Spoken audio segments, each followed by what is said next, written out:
Diesel is the devil. Let's make every drop count. Diesel is dead. Yeah, fuel prices are cooked. Never mind the cost of living crisis. What about the LandCruiser crisis? It is mathematically impossible to buy a new LandCruiser 300. Unless you saved up for 9.4 years. What do fuel prices actually mean for you as a full driver? To figure that one out, we're comparing the cost of a big trip we did 8 months ago, and we're about to get to the start of the Canning Stock route, with the cost today. This is going to be pricey. And here's the big question.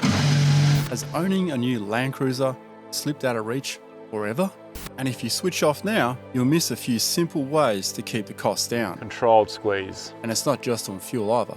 Right now, everything's expensive. You're going to have to fork out some cash for those. Mate, last year you said this. $3.10. Well, this is going to be pricey. Holy shit, that's actually not a bad price, is it? We should go to Coonawarra. Yeah, go back in time. Bring some of that down to Perth. Yeah, how would you feel right now looking at that Bowser? What do you think it would be? Well, looking at it as $3.10 looks pretty good. I reckon it will be double more. Yep. Maybe like $2 a kilometre or something. Yeah, that's absurd. My math is definitely out. It wasn't quite $2 per kilometre, but it was bad enough. We'll jump back to this later with a full breakdown. Plenty to say about fuel economy, but I think first we're going to talk about the cost of LandCruiser crisis. I've done a bit of research here. We wanted to know how long it would realistically take to save up and buy a LandCruiser in each decade, right up until the point it got ridiculously expensive. Because pricing on its own means nothing. And we've looked over the numbers. It only makes sense when you compare it to the median income and factor in things like housing costs and the basics you need to survive. So you don't have to sit through a pile of numbers. We've broken it down in another way. It's 1966. FJ40. It's 1966. So that's when you could buy an FJ40, $2,600. You'd be saving your money for 4.6 years to buy a LandCruiser. The Iron Pig FJ55. 1976. If you wanted a 55 series, it would cost you about $6,300. Realistically, it would take you 3 years and 4 months to save up for one. That's pretty good. The 60 series rolls out 1980 as a new flagship LandCruiser. In 1986, this vehicle will cost you $28,000. 4 years, 2 months to realistically get behind the wheel and owning it outright. As we enter the 1990s, the all-new 80 series LandCruiser GXL. And in 1996, will cost you about $56,000. That works out to around 4 years and 7 months, which has gotten a little bit worse, but the all-new 100 series and 105 cruisers. The golden era of owning a LandCruiser. It's 2006. The 100 series is nearing the end of its run, and at this stage it costs about $64,000. To answer the $64,000 question, it only takes 3 years and 3 months. How good is that? As we move our way through this decade, the king of the road, V8 200 series LandCruiser. The 200 series is released, and finally, the VDJ 70 series. Although the dual cab wasn't out until 2013. The game changer, 79 series LandCruiser. And this is when I joined the LandCruiser family. Hey, Ronny Dahl here from Four Wheeling. Welcome to 2016. And a 200 series is sitting at $88,000. Imagine buying one now for that price. Back then, it would take about 3 years and 6 months to save up for one. A bloody good time to buy a flagship LandCruiser. And a 200 is the best thing out. And this is just about the end of the golden era, because by 2019, needless to say, the world turned to shit. Stay home, flatten the curve. From here on, things started costing a lot more. 300 series LandCruiser. And when you thought that was it, Housing shortage. it just kept going. Cost is rising. Supply issue. So on the median income, with the average house cost, it is mathematically impossible to buy a new LandCruiser 300. Unless you saved up for 9.4 years. And you've got a 10-year-old 300 series when the 500 series is now out. Yeah, that's true. I guess the message here would be buy a 60 or an 80 series and go and live your life. Yeah, exactly. That assumes you're buying it with cash as well. Increasingly over the years, you're not doing that. Everyone's financing everything. That's just to afford the 300. You still got to put fuel in it. You still want to use the car. You still want to put accessories on it. If most people can't afford a 300 series or the new LandCruiser, what do? What do we get? Well, you're looking at a cheaper vehicle, four-wheel drive on the market, new or second-hand. What if you've got sort of under 30 grand? 80 series, straight up. Petrol or diesel? Diesel. Import. Japanese import. Are they 12 volts? Don't care if they're 24 or 12. I'm sure I can make it work. So you don't think that with current diesel prices, people should be jumping over to petrols? I reckon give it a year, it should come down again. What would you get new though? If you want affordable, you're looking at Chinese these days. I mean, you used to get Isuzu D-Max was pretty affordable, but they've pulled up to the mid-70s, I think. Yeah, Hiluxes are getting up there too. Yeah, they're about the same cost. Yeah, but if you get a single cab, surprisingly, then you can get them for 60 without a trailer. Yeah, that's the clincher. And well, from last week's video, you know how much a tray costs. With a tub, it comes with the car, so there's no extra cost. So what about a petrol hybrid four-wheel drive? Did you know there's a petrol hybrid LandCruiser 300 coming soon? No, I didn't know that. It's supposed to be out about now. Who can afford it though?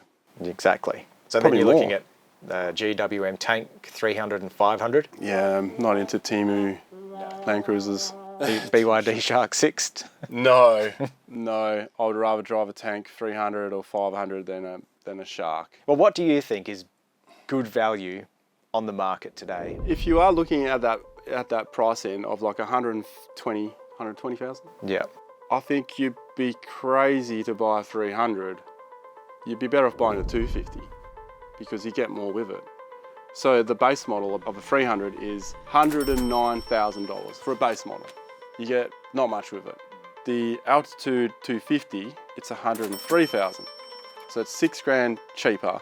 You got a diff locker, you got a sway bar disconnect, you got all the niceties inside. You got full leather interior, air conditioned seats, huge display. So you got everything you need if you're looking at that price range. It still rules me out though. I'm looking at second hand, so. Let's say you had 120 grand to spend on a car.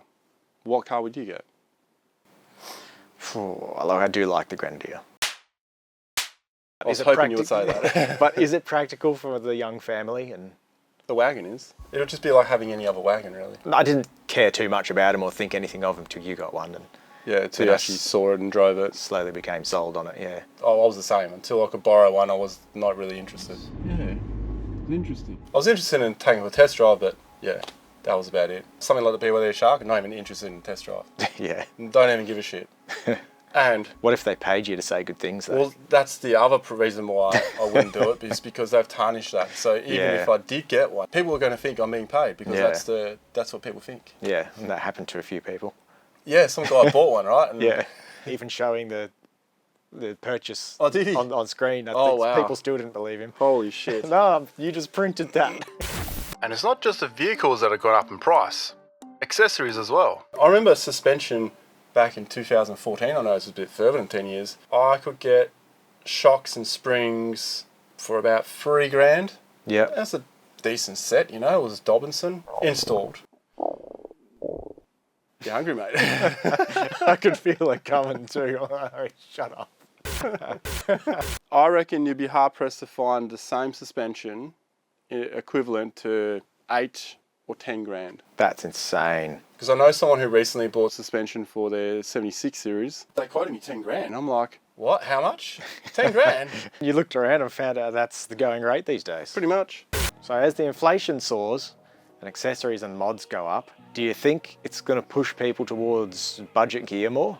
I think it'll finally maybe make people think twice about what they're getting. And I think one of the videos that we're working on at the moment is going to be super, super helpful. It'll be taken more serious. I think people can still do what they want to do, but now they're actually going to be more selective on what they do. I don't really have a table, but I do have a table. They need more reason to buy things and fit it to the vehicles. Yeah. Because they've got no choice. people might go to the cheap stuff, the old buy once, cry once. I think a lot of people are going to fall in that trap of buying twice and 3 times. Do you think there's a time when it's a good idea to go with a cheaper item, or is there items you would definitely say never cheap out on this? I say there's some items never cheap out on, but there are definitely some items you can cheap out on. Like roof bars will do almost the same job as a roof rack, except for so much cheaper. Why buy an $80 spun steel oven when you can get a cast iron oven? Just don't drop it when it's hot. Oh, drop it like it's hot. Yeah, from a camping perspective, I always say your swag, spend good money on a sleeping arrangement, spend your good money there, don't cheap out there. I reckon there'll be people that'll question that, but I think you would be the last person to question about that because you've done a few reviews. The seam at the bottom of the door flap. Oh, that's annoying. Look at it. All the way under my sleeping bag, right through the middle. Same on the other side. You make pretty strong points about why you're better off spending a little bit extra on a swag than having one that leaks, right? Because if anything's going to ruin your trip, it's waking up in a soggy swag. I've seasoned this swag 4 times, and every time I've opened it after it's dried, there's water pooled in the PVC floor. What do people do? They get Sikaflex and fix this swag? Yeah. Another thing people try and do is use plain old roof and gutter bathroom silicone. Now, I don't really believe in that method as a long-term fix. I've seen that one. I'd rather just spend the money on a good swag. What one mod would you pick to say this is the worst modification you could do that's going to cost you a lot for very little benefit and maybe even hinder someone's ability to get out there and have a good time? Rooftop tent. You're paying about $5,000 for a rooftop tent, for a decent one. Although some people pay $2,000, but then they have to do all this DIY shit to make it comfortable. Pump it full of Sikaflex to stop it leaking. Bathroom silicone. Yeah, or that. Yeah. But I would remove a rooftop tent and I would just get a bunch of swags. Additional to that, if I have room on the back seat or in the back of a wagon or the back of a tray or back at the canopy, I would be putting my swags in there as I'm travelling.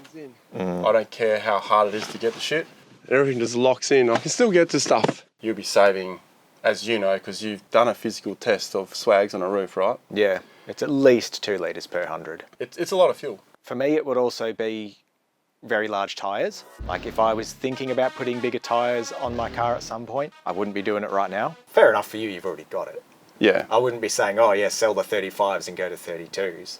But it'd be that and the rooftop tent, I'd be thinking, I'll just put those off for a while and go with the swag. You've just done your lift, you've just done your tyres, you've just done your rooftop tent, and you've just done your tune for max power, and today you're going to pick up your car. Yeah. And you're thinking about selling all those things and you may just lose money on it because no one wants that fuel cost. Hold off. But what if you were going to tow around Australia, like doing a lap? In fact, Alex had that in mind. My original plan was about now. How does that look for you now? It was off the cards, but that was before all this fuel crisis and cost of living crisis. That's more to do with kids being a handful. So now it's indefinitely? Yeah, indefinitely. I'm just glad I'm not on the road right now. So do you want to actually go back to the maths I did on how much it cost me to drive one of these? Yeah. Yeah, so I borrowed Harry Fisher's 300 series and caravan combo fire to fork, and I went to Geraldton, a little bit north of there. I left with a full tank, picked it up from his place, drove back to mine. By the time I got to Geraldton, I'd done 480 kilometres. Yeah. And used 140 litres. Sorry? 140 litres. Now, to be fair, Harry's 300 is heavily tuned. It's a lot of fun to drive. It wasn't easy on the right boot. I was 100 Ks all the way, and I had a headwind. So that works out to be 29 litres per 100. Towing that, the combined weight's about 7 tonne. Wow. At $3.50 a litre, pretty common Perth price now, it's $1.02 per kilometre. Holy shit. $1.02 a kilometre. Imagine doing a lap around Australia. It's 30,000 Ks, right? Yeah, $30,000. Fuck, just in fuel. That's like the price of a wedding. It's not the cost of the fuel that would worry me, it's the availability in certain places. So getting stuck somewhere. That's a really good point, actually. Having said that, the cost is a bit of a concern, and I'd just do it by not moving as much. So instead of going from the bottom to the top of WA in a month, I would probably stretch it to more like 2 or 3 and spend longer in each place, do day trips. That's actually a really good point. You're offsetting the costs in a different way where it doesn't really take away from your trip. And as long as there's no time constraints, and then I can just sit in one place and do work for a bit longer. And Yeah. the Australian government just spent $20 million telling us all how to save fuel. How much did you spend? How much did I spend? Not 20 million. How much does it really affect your fuel economy? 60, obviously, because you've done it 3 times. Yeah, there are 3 videos, that's correct. Welcome to another video about fuel consumption. Probably 6 grand then. I think you need to be doing the budgets for the government. I know. 19 million something you would have saved. Ronnie's fuel saving tip, let's say the Grenadier, on a long trip. What's something you could do to save a bit of fuel there? Drive to the speed limit. Pedal behaviour and not pushing it going up hills. What would you do? I'd drop the speed a little bit, sit on 100 instead of 110. You don't tend to get traffic banking up too bad behind you at that speed. No. Especially if you've found yourself a truck or caravan to sit behind that's limited to that anyway. But if you find a caravan, I guarantee you, now it'll be doing 60 or 80. Yeah. So if you are going to do that, I reckon you need to pull over. Once you've got a few people behind you, let them pass, then drive your own fucking way afterwards. But you do this for a job, so the fuel cost is the fuel cost. My biggest concern is, can I get fuel out there?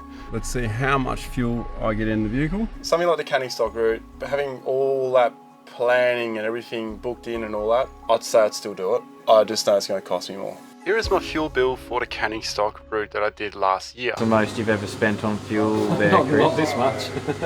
And here is what it will look like with the fuel prices now. How much it costs us as a group. I'll be more concerned about, can I get the fuel out there?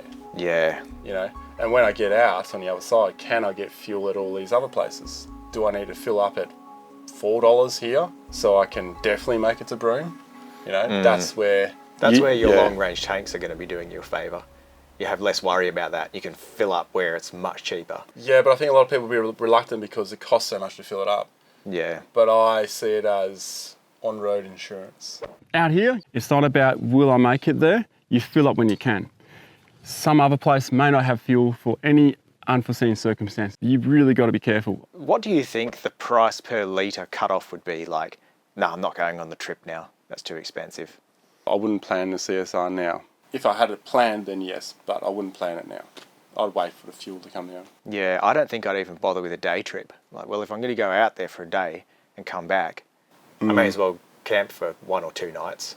Yeah, that's true. Or extending the duration of your trip. You might have gone down to Bremer Bay for 2 nights. Well, now it's not worth it for 2 nights. I'll go for 5. I mean, we were thinking about heading over to the Flinders early spring, 3 weeks. No, not going to do it now. Price and the uncertainty. What is something you would do in future now in regards to fuel price or fuel availability? Our diesel vehicle has been parked up for a week now. I'm on the e-bike quite a bit, trying to limit my driving around town and trying to save what I can afford for fuel to go away for a night or 2. What's your number one thing that you're going to do or are doing? Well, I'd say it's something already done, and that's trucking the car. So I never trucked the car before. I trucked the Grenadier to Queensland because I was time poor. It cost me 3 grand. That's really cheap. But if I wanted to get it to Perth, it would cost me a shitload. Was it cheaper trucking it than driving it? Should we all be trucking our vehicles around the country? It makes sense if you've got more cars on one truck. So combine those 4 people. Truck pooling with mates. Yeah. Who wants to truck pool on a Cape trip? Truck split. A truck split, truck pooling. Yeah, truck pooling.